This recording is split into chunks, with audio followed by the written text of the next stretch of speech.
आज का वचन है, परमेश्वर सही व्यक्ति को आपके जीवन में भेजने वाला है। हालेलुया।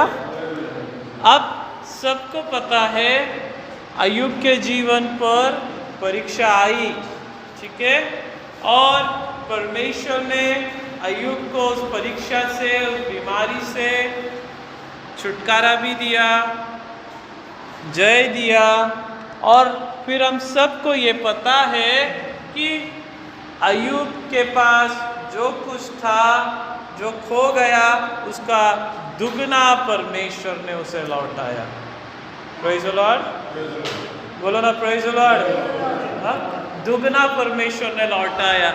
लेकिन क्या आपने थोड़ा सा सोचा कि अय्यूब के पास तो अभी कुछ नहीं था, फिर परमेश्वर ने उसे कैसे वो सब लौटाया और दुगना करके लौटाया? बोलिए ना, पढ़ा आपने? निकालिए अय्यूब की पुस्तक 42वां अध्याय 10 और 11।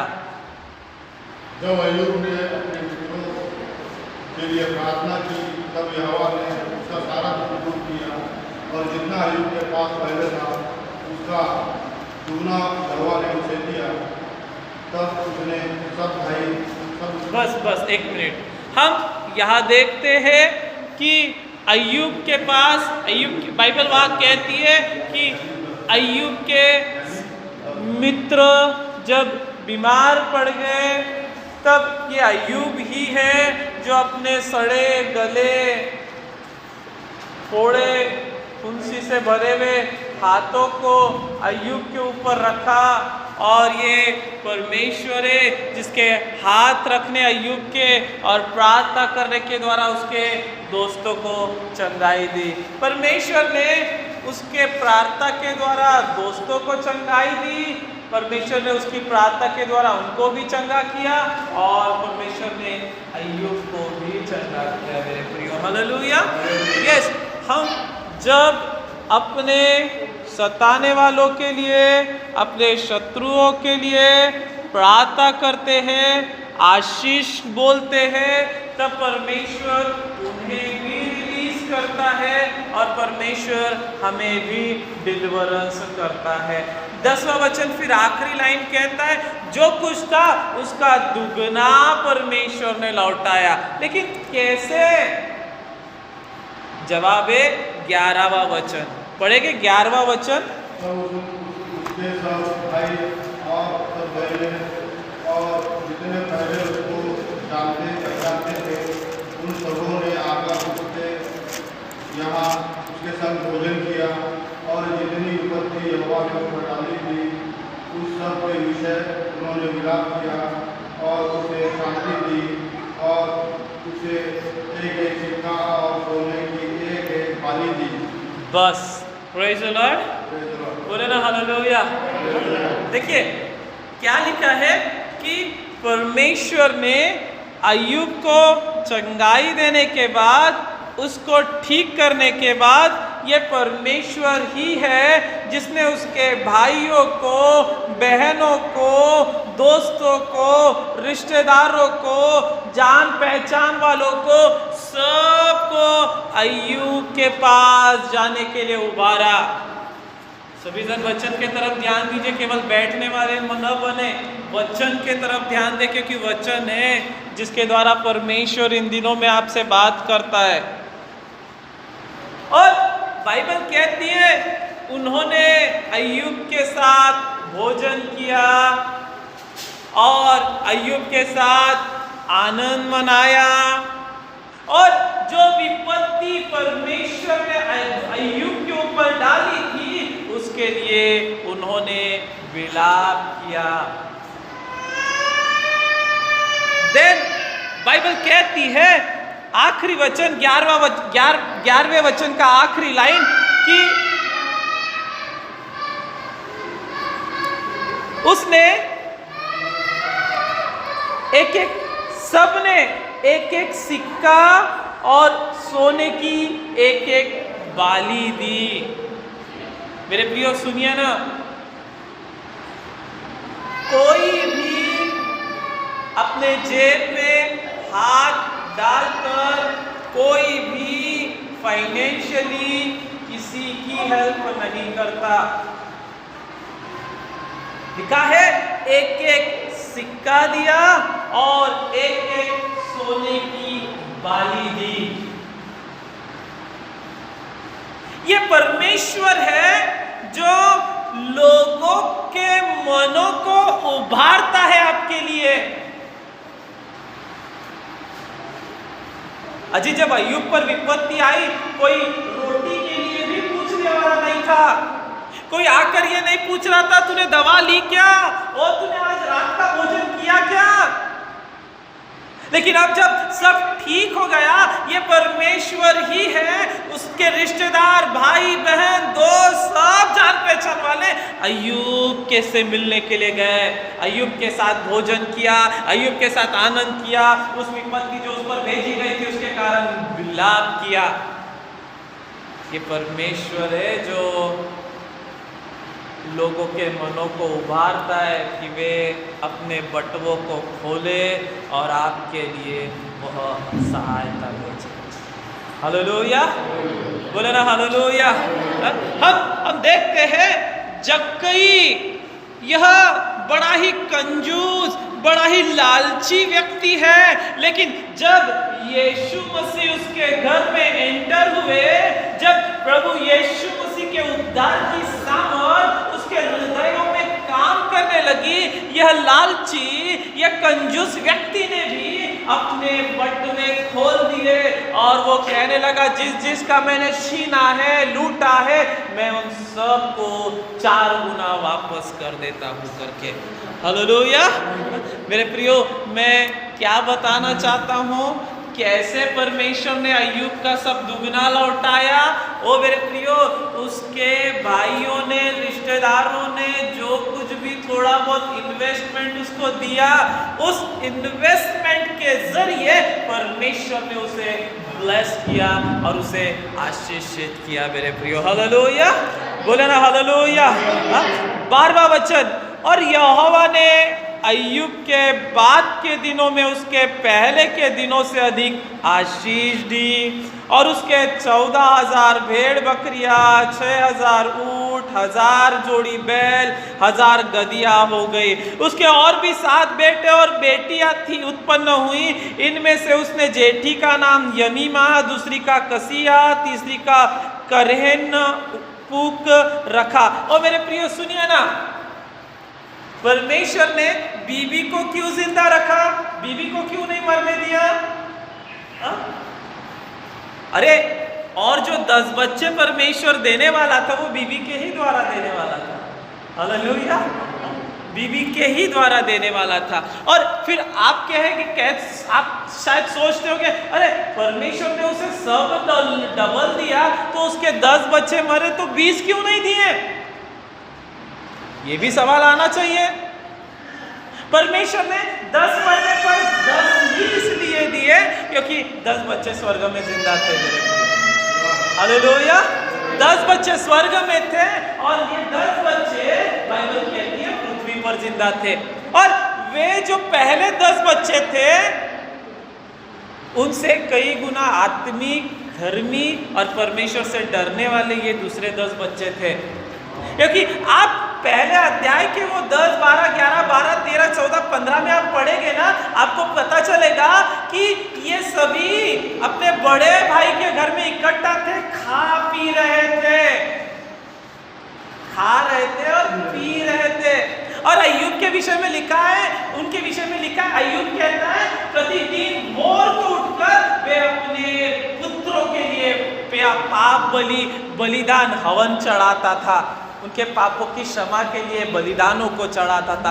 इसका अर्थ उसके पहले 10 बच्चों के जीवन सही नहीं थे। और मेरे प्रियो, एक चीज़ मैं आपको बताना चाहता हूँ, आपके जीवन में भी राइट व्यक्ति परमेश्वर भेजने वाला है, जो आपको फाइनेंशियली, जो आपको स्पिरिचुअली, जो आपको मेंटली, जो आपको फिजिकली हेल्प करने वाला है, आपको मोटिवेट करने वाला है, आपको इंक्रीज करने वाला है, आपको ऊंचा उठाने वाला है। आमीन। विश्वास करने वाले बोले ना आमीन। मैंने क्या कहा, इंसान हो, मैं क्या कह रहा हूँ, अंबानी के पास करोड़ों की दौलत है लेकिन वो आपकी हेल्प नहीं करेगा। लेकिन जब किसी लखपति के भी मनों को परमेश्वर उभारेगा तो अवश्य वो आएगा और आकर आपकी सुधि लेगा, जैसे अय्यूब के भाइयों ने, उसके दोस्तों ने अय्यूब की सुधि ली। मेरे प्रियो, ये परमेश्वर है जो आपके लिए लोगों को उभारता है। आप विश्वास कीजिए, राइट पर्सन परमेश्वर आपके जीवन में आने वाले दिनों में भेजने वाला है। जैसे अय्यूब के जीवन में परमेश्वर ने भेजा और उसने लिफ्ट कराया, उसे ऊंचा उठाया। मेरे प्रेज़ द लॉर्ड, बोले ना प्रेज़ द लॉर्ड। यूसुफ उसके भाई जो उससे नफरत करते हैं और उसके ऊपर जो अभिषेक था, उसके पिता का जो उसके प्रति प्यार था और जो एक खासी प्रकार का कोट उसे खरीद कर दिया था उसके पिता ने, जिसकी वजह से उसके भाई जो उससे जलते थे, उस मात्र एक छोटी सी जलन के कारण यूसुफ को उसके 10 भाइयों ने भेज दिया। कोई गलती नहीं थी जी बड़ी, कोई खास बड़ी गलती नहीं थी यूसुफ के जीवन में। 13 साल यूसुफ के बर्बाद हुए। 10 साल पोतीफर के घर में, वहां पर भी वो ईमानदार था, विश्वासियों के तब बड़ी मेहनत से सेवा कर रहा था, वहां पर भी उसका कोई गलत हाथ नहीं था, इंटेंशन नहीं था। लेकिन उसकी पत्नी ने गलत इल्जाम डालकर उसे फंसाया और उसकी जिंदगी को नरक बना दिया। करीब 2.5 से 3 वर्ष यूसुफ बंदी गृह में था। सुनिए ना, एक पुराने नियम में ऐसे कहते हैं, जब एक व्यक्ति जो बंदी गृह से बाहर निकला है सजा काट करके, उसके हाथों में पैरों में लोहे की बेड़ियां रहती थी, उसके कानों में छीदे हुए रहते थे और बालियां डाली जाती थी। आज हम लोग देखते ना, लोग कान छीदते, नाक छीदते, पुराने समयों में भी छीदे जाते थे। किसके छीदे जाते थे? गुलामों के छीदे जाते थे। ये पहचाने जाने के लिए कि ये एक गुलाम है, ये एक दास है। लिखा है यहूदियों के लिए परमेश्वर कहता है कि कोई हमेशा के लिए दास और गुलाम होने के लिए प्रति समर्पित है तो वो उसे अपने घर के दरवाजे में लेकर जाए और वहां उसे लिटाकर उसके कानों को सुताई से छेद करे, तब वह उसके लिए जीवन भर उसका दास और गुलाम बनकर रहेगा। ओ मेरे प्रियो, यूसुफ सोचता होगा, चलो मेरी सजा कभी ना कभी तो खत्म होगी। खत्म होने के बाद कि मेरी जिंदगी क्या होगी, मैं कहाँ रहूँगा, मैं किसके घर रहूँगा, क्या खाऊँगा, क्या कमाऊँगा, क्या काम करूँगा, फिर मेरा घर, मेरा परिवार, दूसरों का फैमिली, दूसरों का परिवार देखता होगा, मेरा परिवार क्या। ओ मेरे प्रियो, आप ये मत सोचिए आज के समय में बाहर निकलने के बाद सेटलमेंट होता है, वो समयों में नो सेटलमेंट। परमेश्वर की दया देखिए यूसुफ के जीवन में। आपको पता है यूसुफ जब जेल में था, मैं सब शॉर्ट कर रहा हूँ क्योंकि मैं एक एक वचन निकालूंगा तो बहुत समय हो जाएगा। यूसुफ जब जेल में था तो बाइबल कहती है फिरौन का पिलाने हारा और फिरौन का खिलाने हारा भी दोनों जेल में थे, और उन्हें जब दर्शन हुए, स्वप्न हुए, तो ये यूसुफ ही है जिसने उनके स्वप्न के अर्थ बतलाए।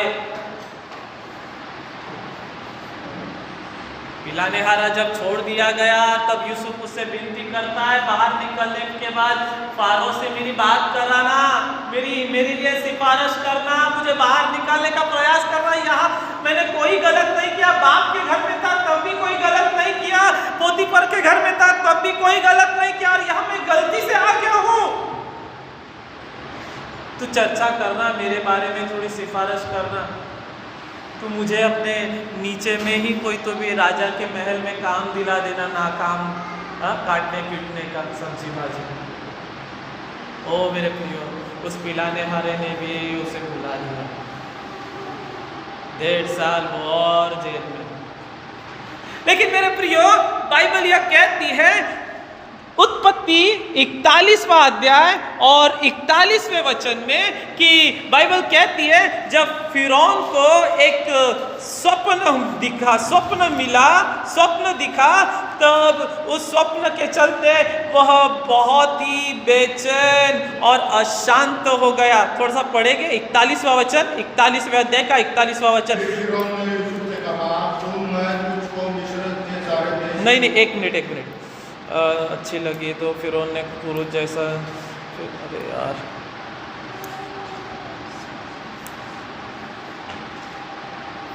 एक मिनट पढ़ो। उसके बाल कटवा के बुलवा भेजा। यस 14।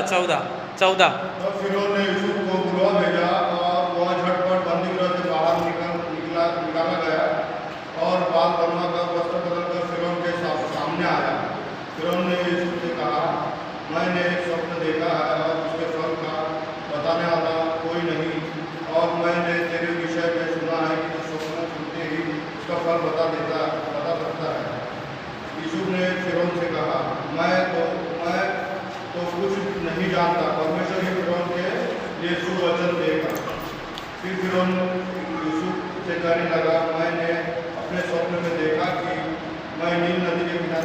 बस रुक जाइए। ओ मेरे प्रियो, यूसुफ के जीवन पर से हमें एक सीख मिलती है। पति पर भी भरोसा मत करो, पत्नी पर भी नहीं, भाई पर भी नहीं, चर्च पर भी नहीं, माँ पर नहीं, बाप पर नहीं, दोस्त पर नहीं। क्योंकि हम देखते हैं उसके सगे बाप भी उससे कुछ खास पसंद नहीं करता था, उसके सगे भाई उससे नफरत करते थे। वो जिसके लिए ईमानदार है, उस सबने उसको धोखा दे दिया। यूसुफ का जीवन से हमें यह सीखने को मिलता है, भरोसा केवल परमेश्वर पर करें, डिपेंड केवल परमेश्वर पर करें, और परमेश्वर के अनुग्रह, ग्रेस, मर्सी और फेवर के लिए प्रार्थना करें। ओ मेरे प्रियो, सुनिए ना, जब यूसुफ के जीवन पर परमेश्वर का अनुग्रह हुआ, प्रभु का फेवर हुआ, तो बाइबल यह कहती है फारो ने उसे बुलावा भेजा। और बाइबल यह कहती है यूसुफ बंदी गृह में गंदे मैले कपड़े, शायद कई दिन वहाँ पानी नहीं आता होगा, नहाने को नहीं मिलता होगा, दाढ़ी बड़ी हुई है, बाल बड़े हुए, आंख का स्मेल आता होगा। यूसुफ पोतीफर के सामने, राजा के सामने तो ऐसे ही खड़ा नहीं होगा मेरे प्रियो। अब क्या बात आ गई, ओ तुरंत जब वह फिरौन के सामने ले जाया गया, दाढ़ी काटी गई, बाल काटे गए, नहलाया गया, अच्छे कपड़े पहनाए गए, पाँव में जूती डाली गई, हाथों में रिंग डाली होगी और अच्छा स्मेल लगाकर उसे राजा के सामने खड़ा किया गया होगा। ओ मेरे प्रियो, मैं कहना चाहता हूँ, सही समय का इंतजार करिए, परमेश्वर पर भरोसा रखिए, परमेश्वर का अनुग्रह और दया की मांग करते रहिए। प्रभु की दया आपके लिए रास्ते खोलेगी, आपके लिए दरवाजे खोलेगी और आप राजा के सामने खड़े किए जाएंगे। राजा के सामने खड़े किए जाएंगे। ओ हालेलुया, राजा के सामने खड़ा किए जाएंगे, आप मंत्रियों के सामने खड़े किए जाएंगे, आप बड़े बिजनेसमैन के सामने खड़े किए जाएंगे। यह सहायता यीशु के नाम में आने वाली है।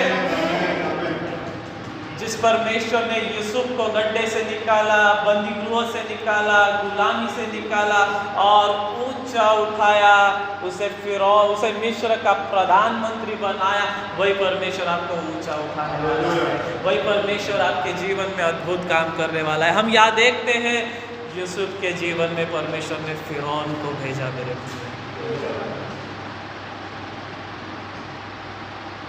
एक स्वप्न का अर्थ बताने की देरी है। राजा निर्णय लेता है, मेरे बाद पूरे देश में तू सबसे बड़ा हाई कमांडर होगा, तो प्राइम मिनिस्टर होगा। मुझे ऐसा लगता है जब वो परमेश्वर की दया के द्वारा अनुग्रह उसके ऊपर हुआ होगा और सेनापति आकर कह रहे होंगे चलो यूसुफ को बाहर निकालो, हाँ अरे उसको कपड़े पहनाओ, उसको नहलाए धुलाओ, उसके बाल कटाओ, उसको अच्छा इत्र लगाओ, उसको अच्छे से कपड़े पहना के सोना पहना के राजा के सामने, वो तो बड़ा आनंद से भर गया और एक सपना देख रहा होगा कि क्या चल रहा है, मैं फिरौन के सामने, मैं राजा के सामने। और फिर जब वह ऊंचा किया गया होगा और मिस्र का प्रधानमंत्री बन गया होगा, वो अपने सारे दुख 13 साल के भूल गया होगा। उसके साथ साथ क्या क्या हुआ है वो सब भूल गया होगा। वो दुख, वो विलाप, वो पीड़ा प्रभु के अनुग्रह के द्वारा नृत्य में आनंद में बदल गई होगी। बस जरूरी क्या है, हमें मेरे साथ क्या घटा है, अर्थात वो ठोकरों की दुकान, सबके जीवन में ठोकर है, सबके जीवन में। आपको वो भूलना है, अपने दिल को खाली करना है, क्षमा करना। जब तक आप वो दिल को खाली नहीं करेंगे, वो कड़वाहट, वो नफरत, वो द्वेष, वो नफरत, जलन, वैर, वो क्षमा न करने वाली भावना, वो जब तक आप खाली नहीं करेंगे तब तक आप ब्लेस नहीं हो पाएंगे, डिलीवरेंस नहीं पाएंगे, प्रभु का दया नहीं देखने पाएंगे, राइट पर्सन को आपके जीवन में आते हुए आप नहीं देखने पाएंगे।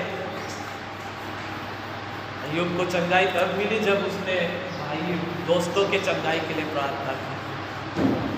अय्यूब तब डिलीवर्ड हो पाया जब उसने औरों के लिए डिलीवरेंस की प्रार्थना की। सीक्रेट यही है मेरे प्रिय,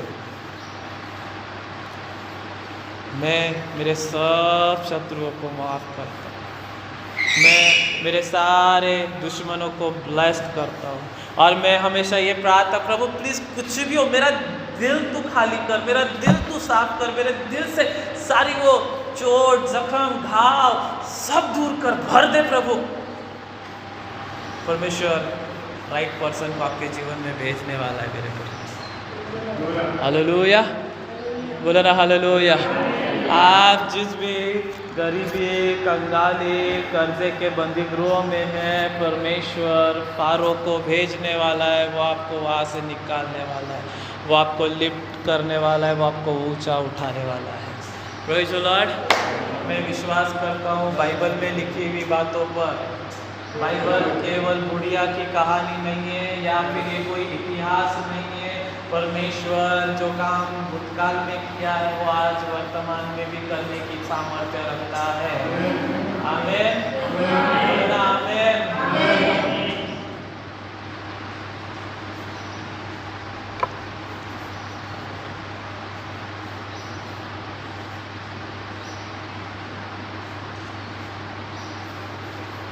आप कितनी भी लोगों को फ़ोन कॉल कर लीजिए, कितने भी लेटर्स भेज दीजिए, टेक्स्ट करिए, कितनी भी रिक्वेस्ट करिए, हाथ जोड़कर मांगिए, दया से विनती करिए, वो कुछ नहीं देगा, 1 रुपया भी नहीं देगा। लेकिन जब परमेश्वर का दया होता है, जब परमेश्वर का फेवर होता है, लोग आकर आपके लिए हाथ बढ़ाते हैं और आपकी हेल्प करते हैं। वो समय हमारे चर्च में बहुत जल्द आ रहा है, बहुत जल्द आ रहा है। लोग हमें फाइनेंशियली ब्लेस करेंगे, हमें स्पिरिचुअली ब्लेस करेंगे, हमें मेंटली ब्लेस करेंगे, फिजिकली भी हमारे साथ में सेवकाई करेंगे, वो हमें ऊंचा उठाने वाले हैं। कुछ तो बोलिए ना, कुछ तो बोलिए। हर एक को राइट पर्सन की ज़रूरत है, जो आपको लिफ्ट कराए, जो आपको ऊंचा उठाए। ये परमेश्वर ही है जो वो राइट पर्सन को हमारे जीवन में भेजता है मेरे प्रियो। आप देखते हैं निर्गमन की पुस्तक 4वां अध्याय 10, 11, 12, 13 और 14 पढ़ेंगे। निर्गमन। मूसा ने यहोवा से कहा, हे मेरे प्रभु, मैं बोलने में निपुण नहीं, हाँ, न तो पहले था और न जब से तू अपने दास से बातें करने लगा।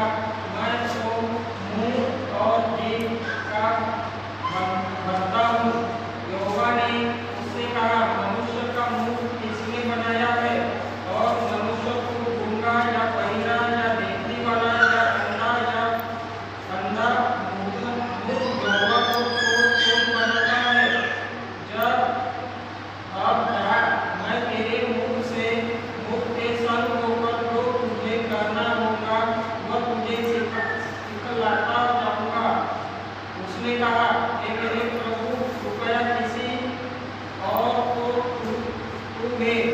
तब यहोवा का कोप मूसा पर भड़का और उसने कहा, क्या तेरा भाई लेवी हारून नहीं है? मुझे निश्चय है कि वह बोलने में निपुण है और वह ऊँट से भेंट के लिए निकला आता है और तुझे देखकर मन में आनंदित होगा। बस प्रेज़ द लॉर्ड।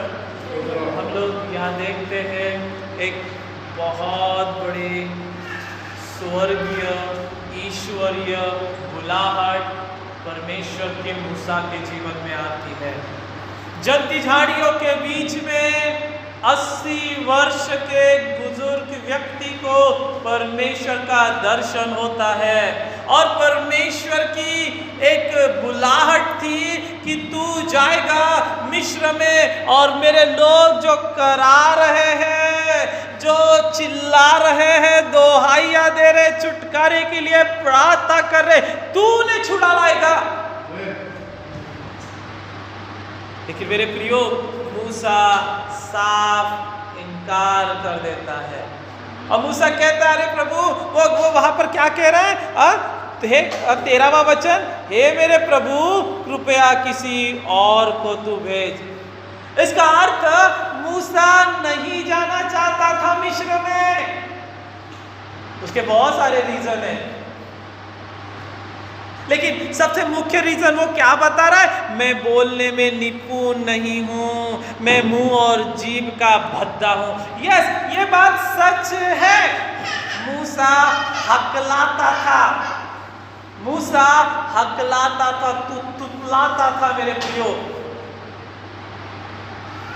लेकिन उसके बावजूद परमेश्वर ने उसको चुन लिया और परमेश्वर ने चाहा कि तू ही जाएगा और मेरे लोगों को मिस्र से बाहर निकालेगा। ओ मेरे प्रियो, कई बार हम भी मूसा के समान अपनी असमर्थता को दर्शाते हैं, अपनी अयोग्यता को दर्शाते हैं। मेरी योग्यता नहीं है, मेरी गुणवत्ता नहीं है, मेरे में ताकत नहीं है, हम बताते हैं। वो समयों में परमेश्वर क्या करता है? वो समयों में परमेश्वर हारून को आपके जीवन में भेजता है। हारून आपका लेफ्ट हैंड, आपका राइट हैंड बनकर, आपकी बैकबोन बनकर, आपका सपोर्टर बनकर, आपका असिस्टेंट बनकर, हारून आपको आत्मिक जीवन में, सेवकाई में ऊंचा उठाता है मेरे प्रियो। हालेलुया। हम बड़े बड़े नाम देख सकते हैं इस दुनिया में, बड़े बड़े पास्टर्स, बड़ी बड़ी सेवकाइयाँ, लेकिन वो सेवकाइयाँ केवल उनके अकेले के दम पर नहीं है, उनके साथ बहुत सारे हेल्पिंग हैंड है मेरे प्रियो। बहुत तेरे हारून को परमेश्वर ने यहोशू को भेजा है मेरे प्रियो। हम देखते हैं बहुत सारे परमेश्वर सेवकों को खड़ा करता है मिनिस्ट्री में, उनको उठाने के लिए। ओ मेरे प्रियो, इस चर्च में भी बहुत से हारून को परमेश्वर खड़ा करने जा रहा है। आमीन। आराधना के लिए प्रभु हारून को खड़ा करने जा रहा है, सेवकाई में हारून को खड़ा करने जा रहा है, बहुत सारे हारून को खड़ा कर रहा है कि परमेश्वर के चर्च को बढ़ाए, सेवकाई को बढ़ाए, लोगों को और नए रीति से नए लेवल पर लेकर के जाए। हालेलुया। यस, आपके आत्मिक जीवन में, आपके पारिवारिक जीवन में भी परमेश्वर ऐसे सहायक को भेजने वाला है जो आपको गाइडेंस करे, जो आपको हेल्प करे, जो आपको कोऑपरेट करे, आपकी हेल्प करे और आपको ऊंचा उठाए, आपको ब्लेस्ड करे करके मेरे प्रियो। Praise the Lord. बोले ना प्रेज द लॉर्ड। हम सबको पता है यहोशू के बारे में, हम सबको पता है यहोशू के बारे में। एक छोटा सा वचन हम पढ़ेंगे, यहोशू निर्गमन 17वां अध्याय 10वां वचन। यहोशू के जीवन से मैं कुछ चीज़ें आपको बताना चाहता हूँ, इसके पहले कि परमेश्वर राइट पर्सन को आपके जीवन में भेजे, कुछ आपको करना होगा। पढ़िए। मूसा की इस आज्ञा के अनुसार यहोशू अमालेकियों से लड़ने लगा और मूसा हारून और दूर पहाड़ी की चोटी पर चढ़ गया। बस सुनिए, यहोशू के बारे में सबसे पहले यहाँ लिखा हुआ है कि यहोशू मूसा की आज्ञा के अनुसार अमालेकियों से लड़ने के लिए निकल पड़ा। आप यदि चाहते कि परमेश्वर राइट पर्सन को समय समय पर मेरे जीवन में, मेरे परिवार में, मेरे सेवकाई में भेजे, मुझे ऊंचा उठाने के लिए, लिफ्ट करने के लिए, आपको यहोशू के जीवन से एक चीज सीखना होगा। आप मिस्र में रहते समय से लेकर कनान देश यरदन नदी तक आप यदि देखेंगे तो यहोशू एकमात्र ऐसा जन है जो मूसा के अत्यंत करीब है और पूरा 40 वर्ष मूसा के लिए, परमेश्वर के लिए आज्ञाकारी रहा है। एक छोटा सा शब्द वहां लिखा है, क्या लिखा है? मूसा की इस आज्ञा के अनुसार। ओ मेरे प्रियो, आज्ञाकारिता और डिसाइपलशिप आपके जीवन में आत्मिकता को उत्पन्न करता है, नैतिकता को उत्पन्न करता है, एक अच्छा स्वभाव, एक अच्छा चरित्र आपके अंदर में उत्पन्न करता है। स्पष्ट मैं कहना चाहता हूँ, आप अपने जीवन में बढ़ना चाहते क्या? आपके सेवकाई में बढ़ना चाहते क्या? आप मसीह जीवन में, आत्मिकता में दृढ़ होना चाहते क्या? आप अपने प्रभु की आज्ञाकारिता में रहिए, आप चर्च की आज्ञाकारिता में रहिए, आप अपने पासबान की आज्ञाकारिता में रहिए, क्योंकि आज्ञाकारिता आपको ऊंचे पदों पर पहुंचाती है मेरे प्रियो। ठीक है, आप देखते हैं नए नियम में यीशु मसीह को यहूदियों द्वारा पकड़वाया गया, यीशु मसीह को पिलातुस के सामने खड़ा किया गया और पिलातुस ने इसे मृत्यु दंड का आदेश दे दिया है। अब सिपाही उसे मारते मारते मारते, पीटते, तोड़ते, गिराते, लड़खड़ाते हुए लेकर जा रहे। अब यरूशलेम के बाहर वो आ गया और लंबा सफर तय करने का है। पढ़िए थोड़ा सा मरकुस 15वां अध्याय 21वां वचन, उसके बाद हम लोग आगे चलेंगे। पढ़िए मरकुस 15:21। ये आपको मत्ती में भी मिलेगा, मरकुस में भी मिलेगा और लूका में भी मिलेगा। पढ़े 15:21। और अंदर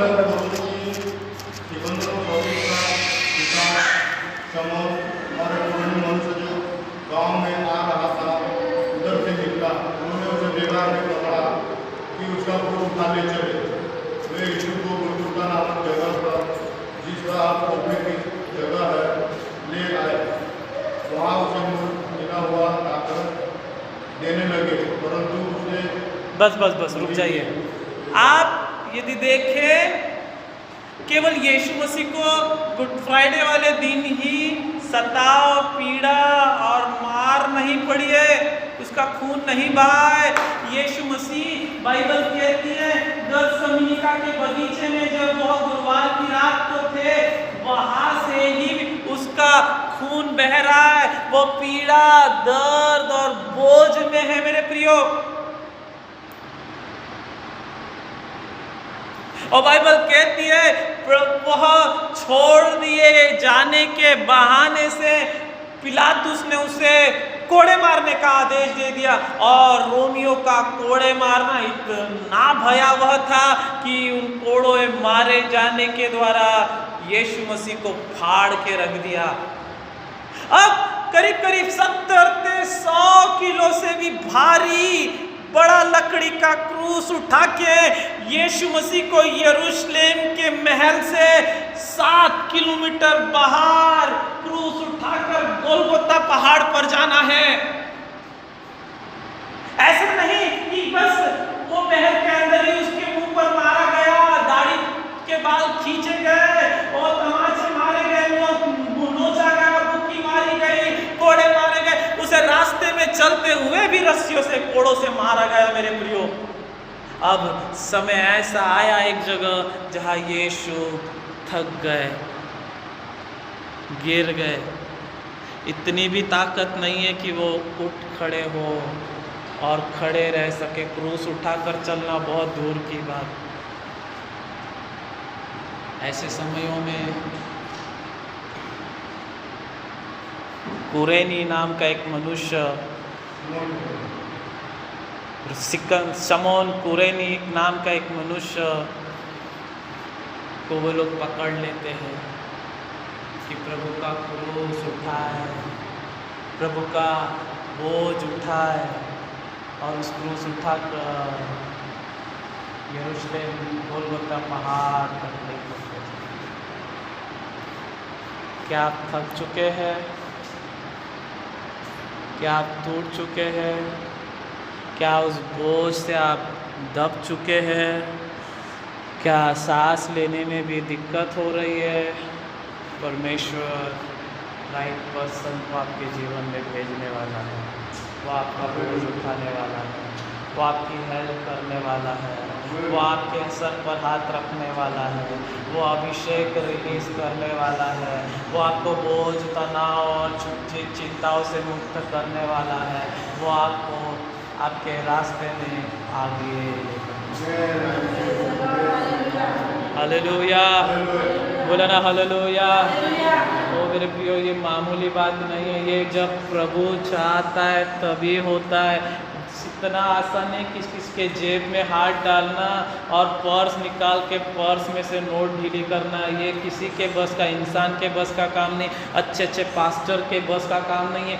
ये प्रभु है, जब पवित्र आत्मा के द्वारा उनके मनों को उभारता है तब ये प्रभु है, वो सामने वाला आपके लिए बड़े बड़े प्रोजेक्ट को रिलीज़ करता है, आपके लिए बड़े बड़े प्रोजेक्ट को रिलीज़ करता है, आपके लिए बड़े बड़े फाइनेंस को रिलीज़ करता है, आपके लिए हेल्प को रिलीज़ करता है। वो आप परमेश्वर के पास जाइए, परमेश्वर के लिए प्रार्थना करिए, प्रभु राइट पर्सन को मेरे लाइफ में भेज जो मुझे ऊंचा उठाए, जो मुझे मेरा बोझ उठाए, जो मेरी सहायता करे, जो मुझे ब्लेस करे, जो मुझे अभिषेक रिलीज करे। सुन रहे? हम उद्धार पाए हुए और आज प्रभु के बेटे और बेटियां बन गए और प्रभु के घर में हम लोग बैठे हुए। आपके जीवन में, मेरे जीवन में सबसे पहला राइट पर्सन कौन है मालूम? हाँ, हमारे जीवन में भी अब तक राइट पर्सन आए हैं।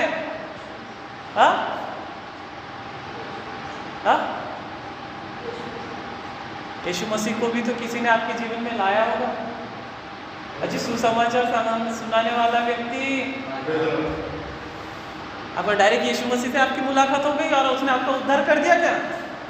किसी न किसी ने आपके पास मुलाकात की होगी और यीशु आपसे प्यार करता है, यीशु प्रभु है, यीशु मारा गया, यीशु जिलाया गया, यीशु उद्धार करता है। वो राइट पर्सन जो गॉस्पेल आपके जीवन में लेकर आया। देन वो यीशु मसीह जो आपके जीवन में आया और आपके पाप क्षमा किए, आपका बोझ उठाया।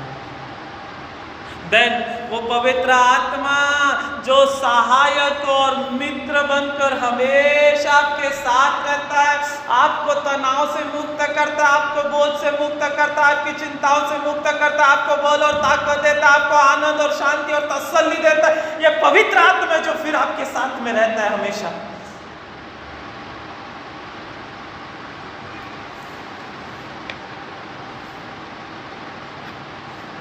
कई प्रभु के सेवकों की ये अनुभव है, ये गवाही है, प्रभु एंजल्स को भेजकर हमारी हेल्प किया है, स्वर्गदूतों को भेजकर हमारी मदद किया है।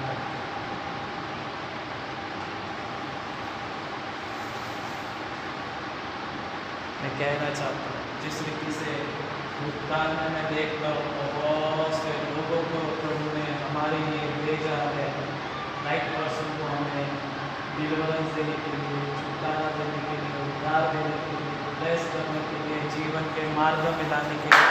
परमेश्वर आगे भी हमारे जीवन में राइट पर्सन को भेजने वाला है, हमारे दरवाजे खोलने के लिए, हमें ब्लेस होने के लिए, हमें ऊंचा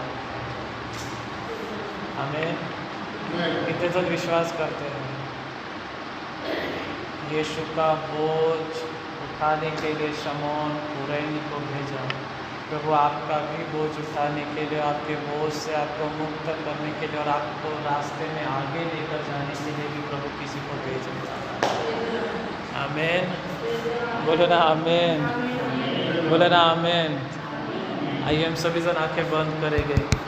एक प्रार्थना करेंगे हम सभी जन आंखें बंद करेंगे।